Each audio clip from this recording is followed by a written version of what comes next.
네, 찾으신 줄 알고 봉독 드리겠습니다. 우리 하나님의 말씀 로마서 8장 9절입니다. 그러나 하나님의 영이 너희 안에 계시면 너희는 육체 안에 있지 않고 성령 안에 있다. 누구든지 그리스도의 영이 없으면 그리스도의 사람이 아니다. 그리스도께서 너희 안에 계시면 몸은 죄로 말미암아 죽은 것이나 영은 의로 말미암아 산 것이다.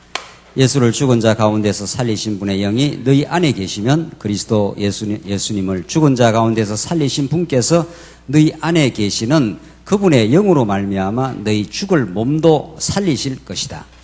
11절까지 봉독 드렸습니다. 우리가 살펴가는 로마서, 더 나아가서 성경 전체의 말씀은 신령한 계시의 말씀이어서 여기에 나오는 모든 언어, 용어, 궁극적으로 이 개념들은 영적 개념이어서 신령한 성령 하나님께서 우리에게 깨닫게 하지 않으면은 오늘 특별히 이 로마서에 나오는 이런 말씀들을 우리가 깊이 또 정확하게 알 길이 없습니다. 그래서 시편 기자는 주의 영이 우리의 눈을 열어주어 하나님의 기이한 법을 알게 해달라 이렇게 간절히 기도했듯이 우리가 하나님 말씀을 대면할 때마다 우리의 조부라운 이성으로, 우리의 합리적 이성으로는 이 말씀을 절대로 깨달을 수가 없고 성령께서 하늘의 신령한 총명의 신을 부어주셔서 로마서가 기준되고 있는 죄가 무엇인지 의가 무엇인지 하나님 우리의 마침내 결론적으로 만드시는 신령한 예비가 무엇인지를 로마서는 우리에게 정말 놀라운 복음을 우리에게 가르쳐주고 있습니다.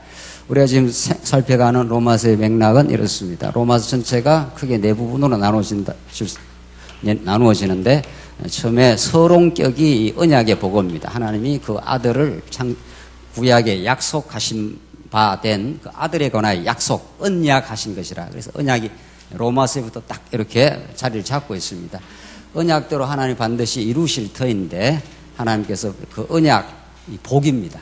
이게 우리 3대 언약 하는 게 하나님의 아담을 짓고 그에게 복 주시며 가라사대. 복은 하나님의 무궁한 은혜와 그의 풍성한 생명력을 거저 주시는 겁니다. 우리 자녀들한테 아무런 조건과 대가 없이 그냥 은혜로 베풀어 주듯이 그걸 복, 베라카 그러고 언약, 베리트 다 같은 맥락입니다.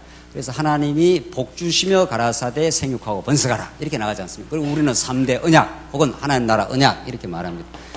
그 언약은 예수 그리스도를 가르치는 거고 궁극적으로 예수가 하나님 나라를 이 땅에 이루심으로 하나님이 어떠신 분인가 여호와 되심을 가르쳐 주는 겁니다. 그 언약의 복음이 로마서 앞부분에 정확하게 성경 전체도 나와 있지만 로마서 한 권에도 딱 이렇게 자리매김이 된다는 겁니다. 그래서 언약을 이루시되 하나님은 죄를 통과하게 하십니다. 이게 어떤 철학, 어떤 인간의 사상, 어떤 이방 종교에서도 가르쳐 주지 않는 겁니다. 그러니까 죄 때문에 인간이 이렇게 갈등도 하고 몸부림치고 허우적거리고 불안해하고 두려워하고 죄 때문에 다 그렇습니다. 아담이 하나님을 이제 어기고 선악과를 따먹고 나서 두려워하지 않습니까? 그리고 부끄러워합니다. 그 두려움과 부끄러움이 핵심 감정인데 타락한 인간에게. 그리고 때문에 인간들이 다 노력하고 발부둥칩니다. 왜? 두려우니까, 불안하니까. 그래서 불안하기 때문에 불안하지 않기 위해서 돈을 버리고 제도를 만들고 사업을 하고 권력을 쥐려고 하는 건 불안을 없애려고 하는 겁니다. 그래서 인간의 모든 노력은 불안 없애기 운동입니다. 그러나 그 인간의 노력으로는 불안 없어지지 않습니다. 그래서 예수님이 오셔서 내가 세상이 주지 못하는 평강은 불안의 반대인데 내가 너에게 주겠다 이렇게 말합니다. 그래서 우리가 결국 이 땅에 살면서 예수 한번 잘 깨닫고 그 안에 주어지는 평강을, 안식을, 하나님 나라를 깨닫고 천국 가면 되는 겁니다. 그래서 하나님은 이 언약의 백성, 언약을 성취하기 위해서 죄를 통과하신다. 이게 하나님의 계획이었다. 이게 2000년 교회사에서 신학 역사에서 정말 성경대로 우리가 지금 증거하는 겁니다. 왜 이걸 통과를 시키느냐는 거예요. 이 몸서리 나는 이 죄악의 군상을 우리가 왜 경험해야 되고 그게 깊고 오묘한 뜻이 있었다. 그게 하나님만이 우리의 의가 되신다는 거. 의하는 것이 우리 세상에서 성경에서 말하는 단어들은 전부 세속적 개념이 아닙니다. 의하면은 안중근 의사 하지 않습니까? 안중근 의사가 이또 히로부미를 하얼빈 역에서 총을 쏴서 죽이면 그게 의사가 되는 겁니다. 의로운 사람이 되는 거죠. 그래서 모든 인간이 말하는 의는 인간의 행위에 기초를 둡니다. 내가 이렇게 하면 의롭게 되고 이렇게 안 하면 의롭게 안 되고 행위에 기초를 두는데 성경에 말하는 의 하는 거는 로마서가 가르친 대로 너희가 아무 일 하지 않고도 하나님의 복을 얻으면 그게 참 복되도다. 그게 의다는 겁니다. 의는 우리 인간의 행위하고 아무 상관없고 인간 편에서 만들어낼 수도 없고 인간은 죄만 만들어내는 공장입니다. 그대로 놔두면 하나님의 의는 하늘로부터 예수 그리스도만 의입니다. 예수 그리스도만. 이때 의라는 건 관계적 개념인데 구약의 체다카 하는 것은 하나님과 단절된, 죄라는 것은 하나님을 떠나버리지 않습니까? 탕자가 아버지 떠나듯이 관계가 단절되었다가 관계가 회복되는 겁니다. 의란 하나님이 찾아오셔서 의롭다, 너 내 자녀야 이렇게 해주면은 아버지와 아들 관계가 회복이 됩니다. 그러면 아들은 평강이 있는 겁니다. 어떤 경우에도 아버지가 전능하기 때문에 딱 보호를 하기 때문에 그래서 평강이 주어집니다. 그렇게 이해하는 게 정확한 개념입니다. 그래서 이 의는 어디에 기초를 하고 있는가 하면 언약에 기초를 합니다. 언약은 하나님이 아담에게 찾아와서 언약, 복을 줬지 않습니까? 딱 관계를 맺었습니다. 너는 어떤 경우에도 내 복을 버리지 않아. 그래서 아담이 범죄하지 않습니까? 그걸 범죄에서도 그 언약이 변치 않는다는 걸 누구를 통해서 한번 재확인합니까? 아브라함입니다. 아브라함이 갈대아 우리에서 멋대로 살았지 않습니까? 아버지가 우상 장사하니까 얼마나 우상을 잘 섬겼겠어요. 하나님하고 아무 상관없이 살아가는 죄악 가운데 있는 아브라함에게 하나님이 찾아오십니다. 그게 계시적 하나님입니다. 그러니까 여러분과 제가 이렇게 찾은 하나님이 아닙니다. 발견한, 내가 이렇게 찾았거나 내가 이렇게 얻어내는 복음이 아니라 그 복음은 우리에게 찾아오셔서 아브라함아 내가 지시할 땅으로 가라. 너가 복의 근원이 되게 하겠다. 이렇게 하나님이 찾아오시고 복 주시고 성취합니다. 그게 언약이라 합니다. 그래서 의는 이 언약에 기초를 하는 거죠. 그래서 우리가 언약 성취 하는 겁니다. 로마서도 그렇습니다. 그렇게 해서 죄악으로 몸부림치며 살아. 그러니까 언약은 창세전 하나님의 뜻, 하나님의 계획에 기초를 하고 그래서 아담에게 혹은 아브라함이 언약을 하고 우리 여러분과 저에게 현실로 등장하는 건 죄와 의입니다. 우리는 과거에 참 몸부림치게 죄 가운데 살았고 지금은 넘치는 하나님의 은혜로 언약적 근거에 의해서 의를 덧입은 겁니다. 그러니까 우리에게 드러나는 현실은 과거에는 새카만 죄인이었고 지금은 죄인이지만 하나님이 자녀로 삼아서 의로운 백성이 된 겁니다. 그러면 의로운 백성이 되어서 넘치는 은혜를 깨달으면 무슨 결과가 나올까? 이게 12장 이후부터입니다. 12장 이후부터. 이걸 신령한 예배라 합니다. 그러니까 하나님은 언약하신 하나님은 마지막에 신령한 예배의 삶으로 우리를 목적 딱 해놓고 계속 그렇게 끌어갑니다. 한치 오차도 없습니다. 그래서 마침내 우리는 하나님을 경배하고 하나님을 찬양하고 감사하게 될 겁니다. 어디에서? 새하늘과 새 땅에서. 그리고 이 땅에서는 그 맛을 보는 겁니다. 오늘 이렇게 우리 성도님들이 이렇게 찬양했지 않습니까? 우리도 같이 이렇게 우리 여기 와서 우리 용인 우리 지교회 성도님들이 찬양을 했지만 우리 다 같이 찬양을 한 거거든요. 이제 돌아가면서 한다 그런 의미에서 하는 거지만은 결국 우리 다 마침내 예배 혹은 찬양하게 될 겁니다. 네, 우리는 지금 이걸 통과하고 있습니다. 계속 통과하고 있습니다. 그래서 이런 로마서 말씀이 역사적 이해고 로마서를 쫙 풀어서 하는 거고 궁극적으로 자 이제 오늘 로마서를 어떻게 이해하는 게 맞는가 하면 하나님이 영원히 살아계시고 영원히 경륜하십니다. 영원한 나라가 있습니다. 하나님의 뜻 안에는 하나님의 나라가 있습니다. 그러니까 예수님께서 하늘에 계신 우리 아버지 여호와를 아버지로 부르는 겁니다. 이제 신약에 와서는 여호와 혹은 아버지 똑같습니다. 하나님의 우리 아버지 그다음에 이름이 뭐죠? 이렇게 주기도도 잘 못 외우겠네. 예, 뭐죠?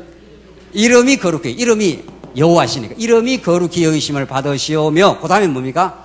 나라가 임하옵시오며. 그러니까 그 이름 안에 뜻을 갖고 있는데 여호와는 그 이름 성경에 나오는 모든 이름 하나님의 이름이든지 아브라함이든지 나옴이든지 그 이름은 다 의미를 갖고 있습니다. 다 의미를 갖고 있습니다. 하나님 여호와라는 그 이름 안에 그 어떤 의미를 갖고 있는데 여호와는 언약을 이루시는 분이니까 뭐를 이루어? 3대 언약. 3대 언약의 내용이 뭐야? 하나님 나라입니다. 그러니까 하나님의 능력으로만 하나님 나라가 이루어진다 이런 뜻입니다. 아무리 우리가 발버둥 쳐도 죄악된 존재는 하나님의 나라를 만들 수가 없습니다. 그걸 구약의 불임을 통해서 보여준 거죠. 우리 경건의 시간에 아까 번에 했는 대로 한나가 불임되게 딱 만들어요. 그 불임이라는 건 생명을 이렇게 출산을 못 시킵니다. 한나가 나중에 사무엘을 낳아야, 사무엘이 나와야 사무엘이 다윗을 통해서 다윗에게 기름을 부어서 왕이 되어서 나라를, 다윗 왕국을 만들지 않습니까? 그런데 뭐 사무엘이 출생을 안 하게 하나님 딱 해버리지 않습니까? 불임, 죄 이런 뜻입니다. 죄는 아무리 노력한다고 해서 새카만 그 웅덩이에서 아무리 휘저어도 맑은 물이 나오지 않습니다. 그래서 아하, 우리 인간의 힘으로는 안 되는구나 하나는, 왜 하나님께서 그럼 그걸 이렇게 자꾸 경험을 시키는가 하면 안 되는구나 그래야 하나님의 능력으로만 되는구나를 깨닫습니다. 어둠을 통과시킵니다. 죄를 통과시켜서 드디어 예수 그리스도 안에서 의를 깨닫게 하려고. 그래서 하나님 영원히 다스립니다. 영원합니다. 하나님 나라 한 번도 바뀌어진 적도 없고 손상받은 적도 없는 영원한 나라가 영원히 존재합니다.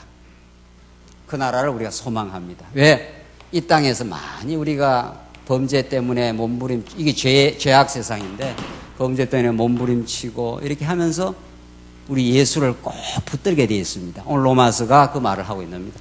하나님 나라를 하나님이 다스려 줄 건데 너희를 잠시 죄악 가운데 불순종 가운데 가두어 두었다. 왜?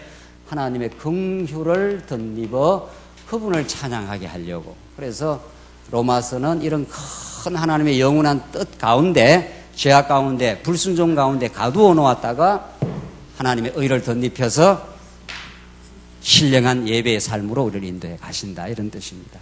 그러니까 우리가 이게 늘 듣던 말씀인데 자꾸 이제는 깊이 좀 새길 이유가 있습니다. 성도님들, 오늘 오후에 참석한 우리 장로님들, 권사님들, 이 말씀 지금 수십 번 들었지 않겠어요? 이렇게 이론적으로만 듣지 마시고 이게 진짜 내 생명의 말씀이 되고, 하나님, 내가 죄 때문에 몸부림 많이 쳐왔습니다. 그러나 그저 은혜로 의를 덧입어 이제 천국을 소망하게 되었습니다. 이 땅 잠깐 살다 가는데 우리 천국 소망을 강렬하게 가지고 오늘 하나님만 참 예배드리는, 하나님만 찬양하는 우리 교회가 되게 하시옵소서. 이게 우리의 간절한 기도입니다. 그 기도를 하나님이 꼭 들어주실 겁니다.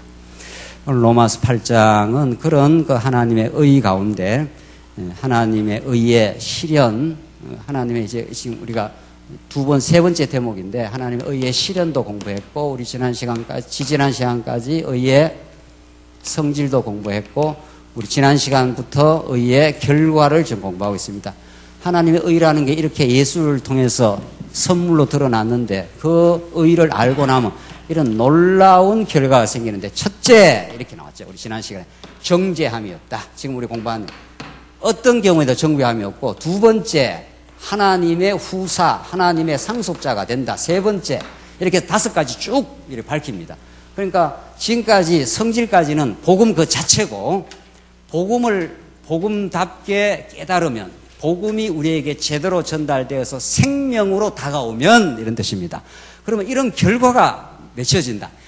아름다운 열매가 맺혀지는데, 첫째가 뭐냐? 정죄함이 없다. 탕자가 아무리 몸부림치고 진흙 구덩이를 굴렀어도 진흙에서 연꽃이 피지 않습니까? 하나님 그렇게, 우리 지금 일반 계시도 다 복음을 가르쳐 주는 건데, 어느 그 공원에 갔더니만 그 진흙탕 아니에요. 밑에 진흙탕 속에 연꽃이 아주 찬란한 연꽃이 핍니다. 그 죄는 우리의 예수를 만나게 하는 놀라운 하나님의 바탕입니다. 우리가 진흙탕 같은 이 세상 속에 살지만 예수의 찬란한 연꽃을 우리가 발견하고 감격하듯이 정죄가 없다, 이런 뜻입니다. 이것처럼 놀라운 복은 없습니다.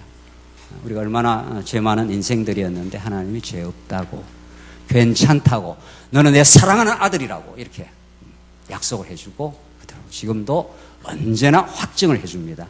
그리고 죄 때문에 자꾸 우리가 자신감을 잃거든요. 내 같은 죄인이 목사가 돼, 이렇게 실수 많은데 어떻게 내가 장로를 하겠어, 이렇게 우리가 부끄러움을 갖지 않습니까? 하나님이 우리를 붙들어 주십니다. 8장 1절, 그러므로 이제 예수 그리스도 안에 있는 자에는 결코 정죄함이 없다. 이는 그리스도 예수님 안에 있는 생명의 성령의 법이 죄와 사망의 법에서 너를 해방하였기 때문이다, 이 말입니다. 그러니까 지금 이 정죄함이 없다 하는 것은, 정죄함이 없는 것은 예수 만나기 전에 율법 아래 우리를 두시면은 이 아담이 타락하여 율법을 주지 않습니까? 율법을 주면 율법은 우리를 살리는 법이 아닙니다. 이게 죄와 사망의 법입니다. 율법을 갖다 대면은 숨겨있던, 은폐되어 있던 죄가 확 드러납니다. 구정물에다가 막대기를 확 휘저어버리면은 맑게 위가 깨끗하고 밑에는 아주 시궁창 같은 게 깔아앉아 있는 게 우리 인생의 모습입니다. 그러니까 하나님 율법을 딱 갖다 대는 거는 확 휘저어버린 겁니다. 거울을 이렇게 갖다 댄 겁니다. 그러면 율법을 갖다 대면은 죄가 확 살아납니다. 그 율법은 죄를 심히 죄되게 하는 것이라 이렇게 말합니다. 그래서 이스라엘 백성들에게 애굽 400년 종살이 하던 백성들에게 나와서 시내산에서 율법을 주지 않습니까? 그걸 지금도 우리 개혁신학에서는 십계명을 자꾸 성도들의 규범이라고 갖다 대니까 예수 믿고 반짝 기쁨을 가졌다가 십계명을 자꾸 지켜야 된다 그러니까 안 지키고 이것도 지키고 저것도 지키고 하려니까 그때부터 교회사안이 고달파지는 게 이 율법 때문이 아닙니까? 오늘 성경은 죄와 사망의 법에서 우리를 건져내어서 생명과 성령의 법으로 우리를 이렇게 살려냈다 그럽니다. 그게 예수를 통해서, 지금은 예수의 영인 성령을 통해서 이렇게 되는 거죠. 그래서 죄와 사망의 법, 이게 옛날 우리가 복음 밖에 있었을 때, 복음을 깨닫지 못했을 때 상태고 율법 아래 있을 때입니다. 그 율법은 우리 죄를 밝혀내고 너는 죽어야 돼 이런 거죠. 근데 문제는 죽으면 끝나는 건데 우리 타락한 인간이 죽지를 않습니다.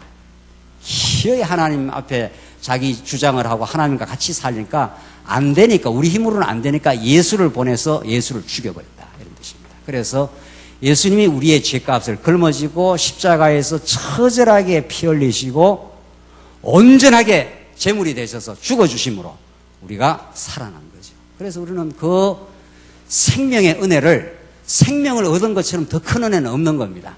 그러니까 어떤 사람으로부터 조그마한 선물만 하나 받아도, 그렇잖아요? 추석 때여서 조그마한 좋은 선물 하나 이렇게 받아도 너무 이렇게 감사하고 좋아하지 않습니까? 근데 우리는 죽음에서 생명을 송두리째 받아버렸습니다. 그걸 지금 말하고 있는 겁니다. 그러니까 참 로마서는 뭐 내가 전에 들었다 이런 말씀으로 지나갈 말씀이 아니라 새롭게 생명으로 다가오는 말씀입니다. 그래서 9절 이제 지난 시간 잠깐 복습을 했고 9절, 그러나 하나님의 영이 너희 안에 계시면 너희는 육체 안에 있지 않고 성령 안에 있다. 이 성령이 얼마나 중요한 건지 모릅니다. 그러니까 누차 여러 번 말씀드렸지만 예수님 오시는 것도 언약 성취 사건으로 너무도 중요하지만은 성령이 오순절날 또 예수님이 구약에 근거하고, 구약에도 오순절 있지 않습니까? 구약에 근거하고 예수님의 약속에 근거해서 오순절날 성령이 오시지 않습니까? 이것처럼 우리 택한 백성에게 직접적으로 또 중요한 것도 없습니다. 그게 예수님 오신 것과 방불한 복음입니다. 성령이 오시는 거는. 왜냐하면 예수님이 오신 거는 하나님 여호와의 은혜를 가르쳐 주시고 십자가와 부활을 통해서 고난과 십자가와 부활과 물론 성천, 다음에 오실 재림 다 예수님 복음의 사건인데 그 자체도 물론 중요하지만은 그걸 깨달으려면은 그 영적인 진리를, 그 하늘의 계시의 진리를 깨달으려면은 성령이 오시지 않으면 깨달을 수가 없습니다. 그래서 사복음서에 제자들이 아무리 예수님을 따라다니고 직접 배웠지 않습니까? 예수님한테. 또 예수님이 직접 막 죽은 자를 직접 적석에서 살리지 않습니까? 그게 생명의 능력이라는 걸 예수님이 보여주잖아요. 바다를 잠잠케 해버리고. 그러니까 뭐 베드로가 물속에 빠져 죽으려 하다가 예수님이 바다를 잠잠케 해버리니까 도대체 예수님이 도대체 누구간데 이 바다가 잠잠하게 되느냐 말이죠. 그 예수님이 하나님의 아들, 하나님의 능력이다. 그걸 보여준 거죠. 그렇게 많이 보여줬습니다. 3년이나 직접 직접 과외를 시킨 거 아닙니까? 그래도 깨닫습니까? 못 깨닫습니까? 못 깨닫습니다. 그걸 왜 사도행전에 이 오순절 성령을 보내주는가 하면 그렇게 직접 많이 보여주고 가르쳐주고 씨앗, 옥토의 그 씨앗 비유를 통해서 다 천국을 다 가르쳐 줬습니다. 그래도 마음에 들어가지 않습니다. 지금 여러분과 저도 마찬가지입니다. 이게 아무리 전한다고 해서 마음에 접촉이 안 되는 수가 얼마든지 있습니다. 그게 성령이 하시는 일인데 아무리 저도 귀점만 자꾸 때리지 마음의 열매로 안 와 닿는 수가 있습니다. 저도 무수히 말씀도 듣고 뭐 공부도 하고 연구도 하고 하지만 어떨 때는 이게 말씀이 맞아 이렇게 깨달아질 때가 있고 어떨 때는 그냥 들었던 말씀 그래서 귀점만 때리고 아무 마음의 열매가 없는 수가 있죠. 예수님 제자들이 그럴 수가 있어요. 그런 겁니다. 아무리 예수님 직접 다니면서 다 보여주고 내가 메시아야, 내가 구원자야, 나는 죽었다가 3일 만에 살아나야 되니까 베드로가 뭐라 그럽니까? 무슨 소리 하는 거냐고 예수님. 당신 죽으면 되느냐고. 이렇게 예수님한테 달라들었다가 예수님이 뭐라 그랬습니까? 그건 달라든 거예요. 예수님은 이 사탄아 물러가라 그랬지 않았어요? 너가 하나님의 일을 생각하고 사람의 일을 생각한다. 그러니까 많이 듣는다고 깨달아지는 것도 아닙니다. 이제는 보니까 많이 듣는다고 깨달아지는 것도 아니에요. 진짜 성령이 역사하셔야 되는데 그래서 그렇게 베드로가 실수도 많고 예수님 보는 앞에서 3번이나 부인도 하고 이건 뭐 인간도 아닌 거죠. 따지고 보면. 그렇게 지금 말이 좀 심했습니까? 예수님이 볼 땐 인간도 아니에요. 너 인간도 아니야. 그런데 인간도 아니라고 이렇게 정죄를 하지 않습니다. 예수님은. 베드로가 깨닫게나 해도 정죄는 안 한단 말이죠. 그래서 내가 너보다도 먼저 갈릴리에 가 있겠다. 그렇게 말해요. 너는 벌써 실패하고 실수하고 갈릴리 가서 다 그냥 뭐 예수고 뭐고 다 필요 없네. 예수님 뭐 십자가에 고난받고 죽어버리니까 아무런 소망이 없네 하고 그냥 툴툴 털고 그냥 낙심해갖고 지금 디베레 바닷가에 그냥 다시 어부가 돼가서 고기 잡아먹고 있었지 않습니까? 베드로가. 내가 먼저 네보다 갈릴리 가 있었구만. 그래서 낙심할 때 내가 너를 만나주마. 그게 예수님이에요. 그래서 정죄하지 않습니다. 그래서 지금 사도행전에서 성령이 오신다는 거 기가 막힌 복음입니다. 성령이 오시면 내가 너에게 전해준 것을 기억나고 생각나고 깨닫게 하시고 그렇게 해주겠다고. 요한복음 마지막 장에 예수님이 예언을 한 대로 요 오순절날 정확하게 오셔서 그 신비에 새겨서 이제 마음비에 딱 말씀이 새겨져요. 여러분과 저의 마음에. 그러니까 복음이 여러분과 저의 마음에 이 신비에 마음에 새겨질 때 우리는 그걸 복음의 동력을 받는다 그렇게 말합니다. 그러니까 복음이 아무리 전해져도 성령이 우리의 마음을 딱 작동을 해가지고 여기 성령이 이 마음을 붙든 거 아니에요? 이 복음을 전하는 것도 성령께서 하시는 일이고 이 마음을 깨닫게 하는 게 성령이 하시는데 마음에 딱 작동이 되기 시작하면은 기가 막힌 능력이 되는 거죠. 그래서 베드로가 마음에 딱 복음이 접촉되고부터는 두려움이 사라졌습니다.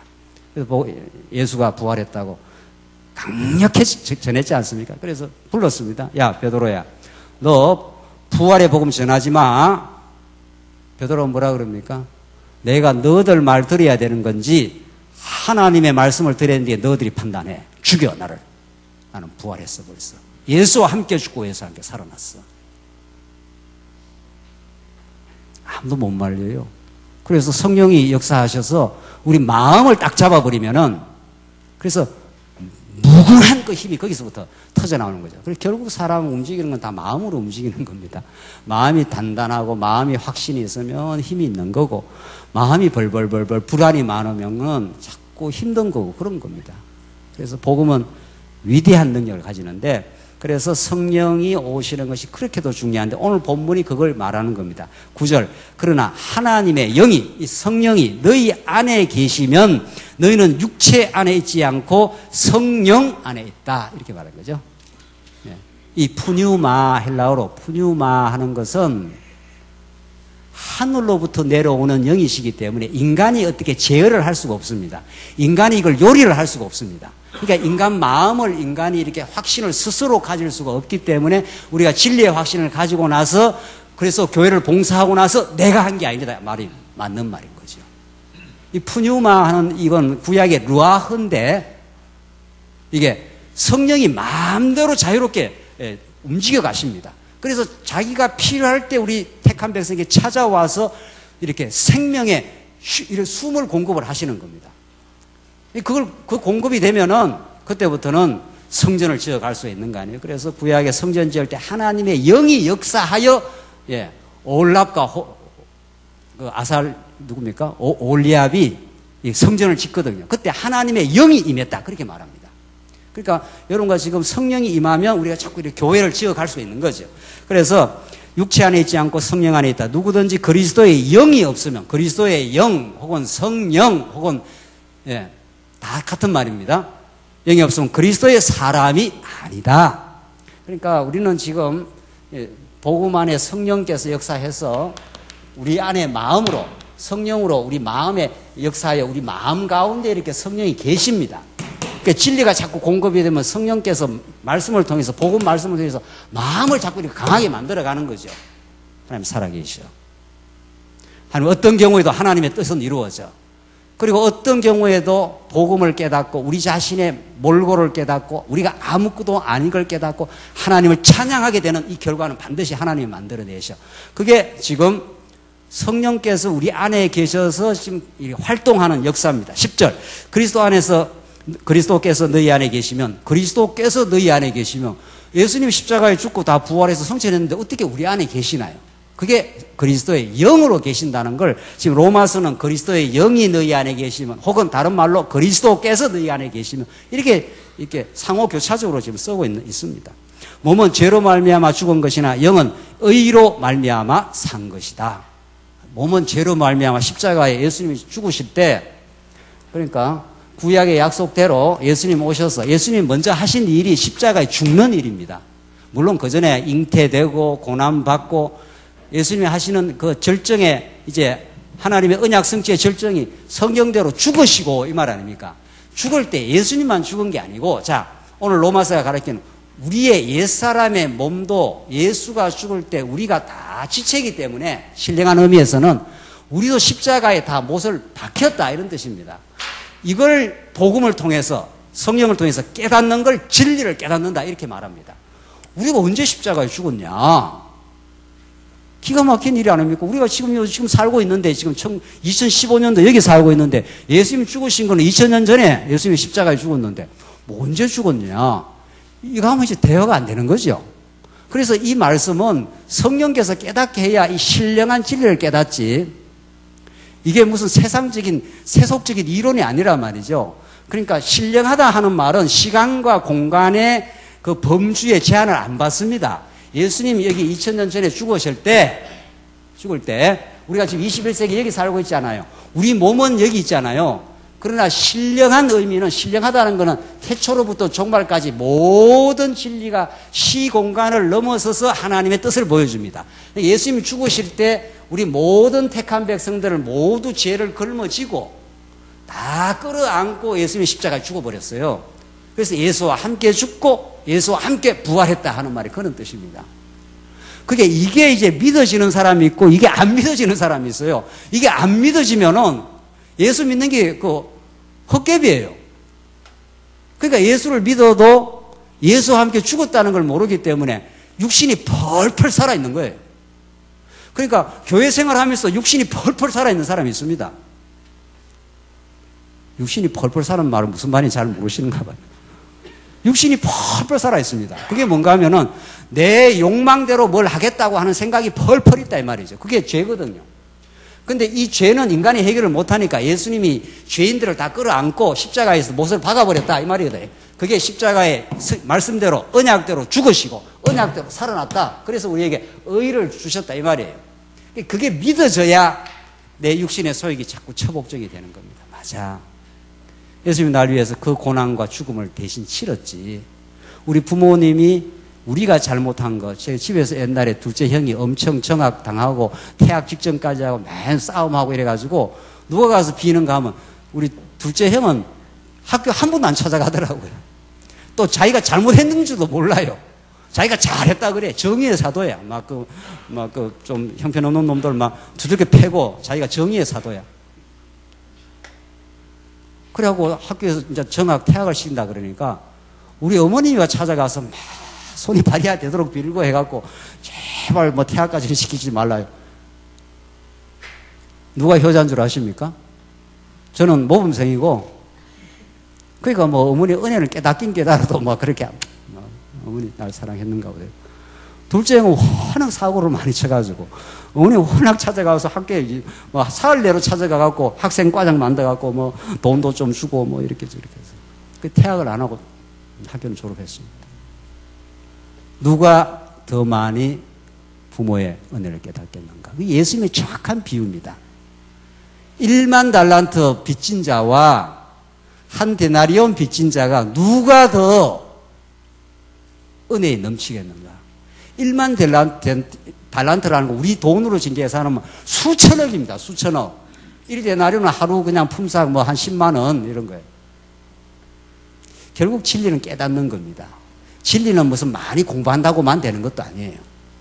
공부를 하시되 진짜 성령께서 우리에게 그 놀라운 하늘의 보화를 비밀 창고를 열어주셔서 우리에게 깨닫게 해야 깨닫습니다.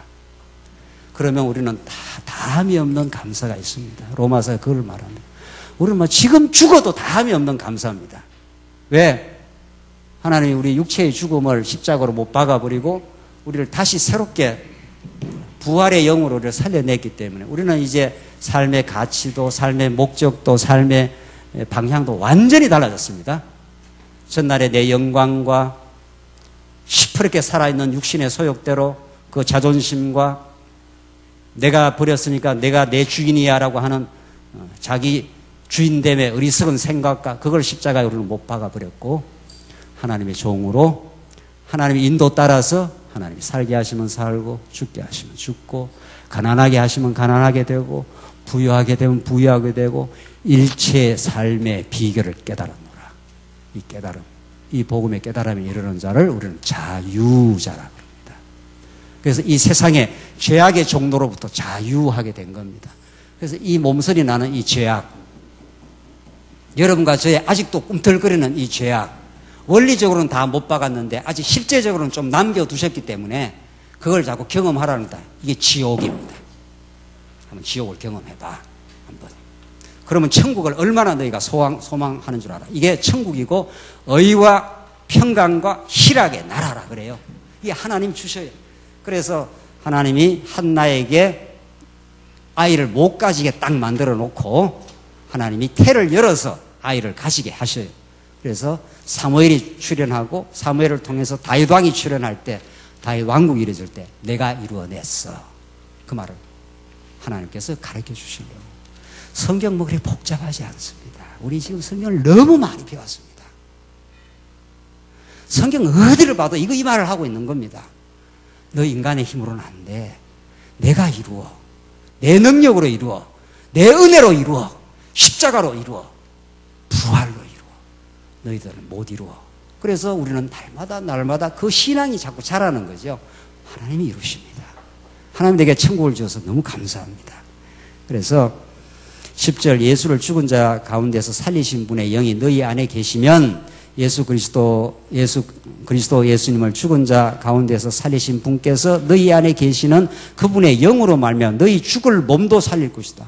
우리가 과거에 다 죽었던 몸인데 이제 살아났지 않습니까? 이 12절로부터 이제 두 번째 하나님의 후사가 됩니다.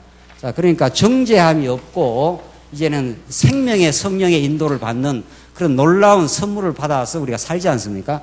그러다 보니까 하나님의 후사가 뭡니까? 이게 옛날 말이거든요. 옛날 말. 이 상속자 이런 뜻입니다. 그러니까 하나님의 아들이 되었으니까 그 아들의 하나님의 아들이 되었으니까 아버지의 모든 재산이 누구게 된 겁니까? 아들께 되지 않습니까? 여러분들 열심히 돈 벌이가 육신적으로 말하자면 돈을 열심히 벌여서 누구 주려고? 솔직하게 얘기하시. 솔직하게. 아들 주려고.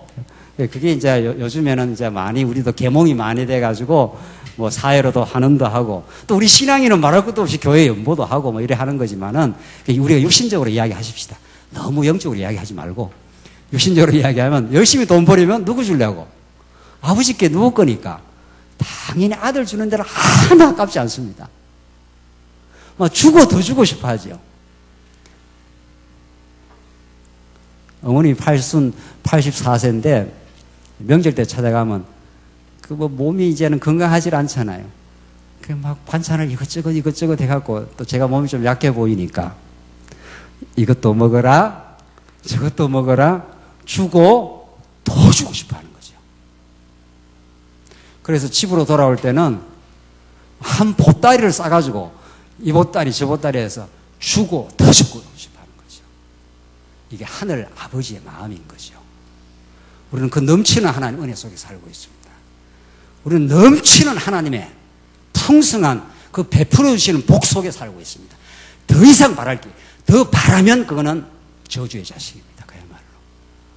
우리가 그쯤 이야기를 해야 이제는 정말 우리가 얼마나 놀라운 은혜 속에 있는지 더 바랄 게 없습니다. 하나님.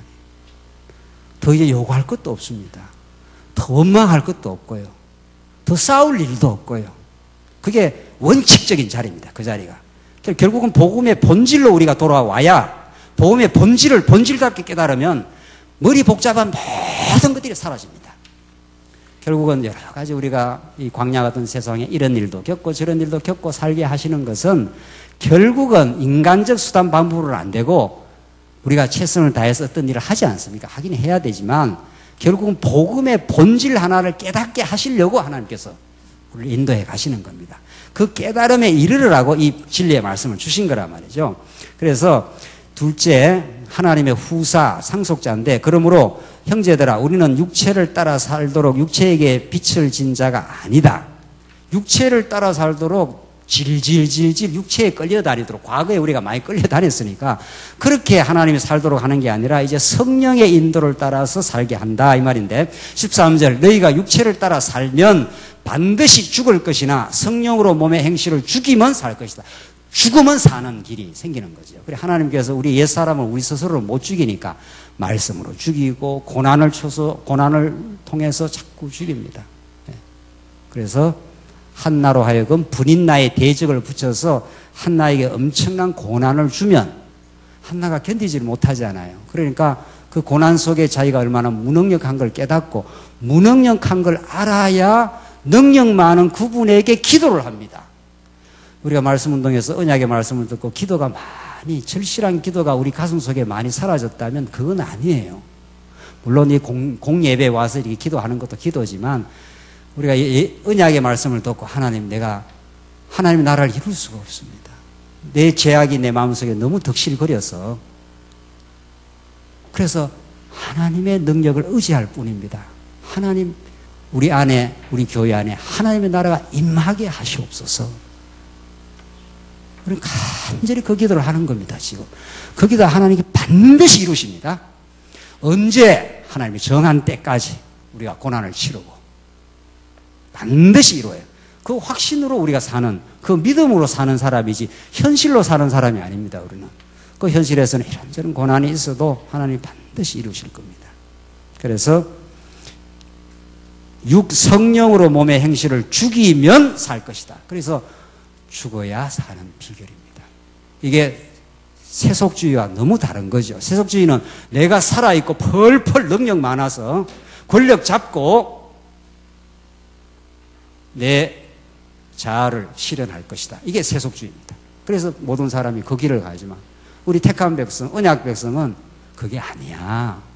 예수 안에 성령으로 너 육신을 죽이게 되면 우리가 아무것도 아님을 발견하면 하나님이 그때부터 역사하셔요. 이게 하나님의 창조의 원리입니다.